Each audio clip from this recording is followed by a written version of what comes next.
Did you just get a dog? Then watch this video. I'm gonna give you 10 plus tips to prevent separation anxiety in puppies. It's absolutely normal for your puppy to want to be around you when you first bring him home. His world just changed completely. He was taken away from his littermates and mother. It's quite stressful, but it's very important to start preparing your puppy to be left alone for when you will need to go out. And the first thing to do is actually to work on this inside the house. So basically what is very important when you're at home is actually not to constantly interact with your puppy. You can use a baby gate, a pen or a crate to set up a space for your puppy so he can see you but not always come near you. Confine him to that place a few minutes to start with. Start with 1 minute and see how your puppy reacts. You can throw a treat in his space so he builds positive association to you not being available. One easy way to start working on this is to shut the door when you're going to the bathroom and throw some treats outside. You can also give a chew or Kong to your puppy and move around doing stuff and see if your puppy follows you or chooses to settle to enjoy his treat. This is a great way to build confidence, as in this scenario, your puppy has the choice. If you're using a crate, you can also tie the Kong at the back of the crate, leave the door open and see if your puppy deliberately chooses to go in to enjoy it. Do not let your puppy cry out for a long time if it's initially too hard for him to be separated from you. Do not try and force him, but get back to him. You need to build it up very slowly. Once you have built up a bit of duration, it's time to work on distance and try and leave the room.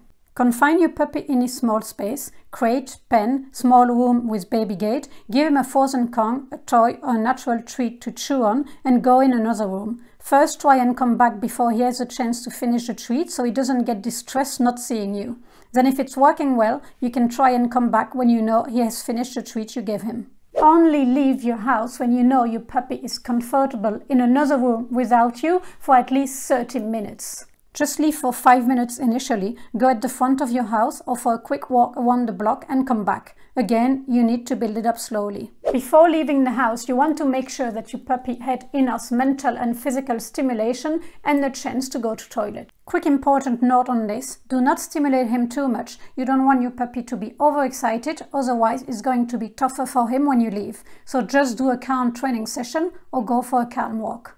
Are you finding this video helpful? Make sure to subscribe to my channel for more videos like this and to support me in my mission to help rescue dogs and save more dogs' lives. Following tip, when you leave the house, leave treats and toys for your puppy so he's kept busy. Just make sure they are appropriate and your puppy cannot eat pieces of them. You want long-lasting chews. Frozen Kongs are great. You can also leave the radio or TV on for background noise. It can have a soothing effect. Make sure to puppy-proof your house, especially the area you confine your puppy to when you leave the house. If there are things you really don't want your puppy to chew on, remove them. Do not leave your puppy alone for 1 hour in a room with an expensive couch you really like. Do not make a big deal when coming back home.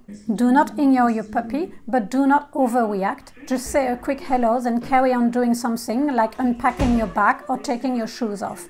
You should also do the same when leaving the house. Work on this and practice every day, not only once a week. Obviously, if your puppy is with you at all times and all of a sudden after 7 days you leave the house for 3 hours, it's gonna make things more difficult for him. Finally, I have some extra tips for you. You can use a security camera with an app to monitor your puppy when you leave the house or you leave him in another room. There are a lot of them on the market. I initially bought a Nest one. Now I also have Esvis ones, which are cheap enough. They are great because you can also talk to your puppy. There's also a Furbo, which is a treat dispenser with an integrated camera. It's great, but it's quite expensive. If your puppy is really struggling, Adaptil have collars and diffusers. They use pheromones and apparently they work quite well. Puppies and dogs love routine, so setting up routine for walks and feeding times will really help your puppy build this confidence. Remember, every puppy is different.